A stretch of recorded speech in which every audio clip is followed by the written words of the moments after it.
Ano ma-advise mo dun sa mga babae na, halimbawa, ba't ganun yung mga lalaki, binibembang lang ako tapos hindi ako ginojowa? Binibembang tas hindi ginojowa. Mahirap yun. Bakit ko pa gagawin kitang official na girlfriend ko? Eh nakukonsumo naman na kita nang walang title. Oo. 'Di ba? Tama. Pero kung bago mo binigay yung katawan mo sa kanya, yung sarili mo, nag-set ka muna nung boundaries na, ay hindi ako pang ganyan eh.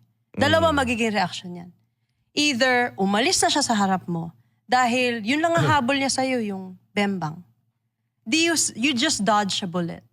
Pero kung totoong lalaki yan na mahal ka, higit dun sa kaya mong i-offer physically, mag-i-stay yun. Galing. At magkukumit yun sa'yo. Paano kasi seryosohin ng lalaki sa tingin mo ang isang babae? Pag sineryoso mo yung sarili mo. Kung hindi mo siniseryoso yung sarili mo, ganun din yung tratong ibibigay sa'yo ng lalaki. If you see yourself na, ay, sige, gusto mo a situationship tayo?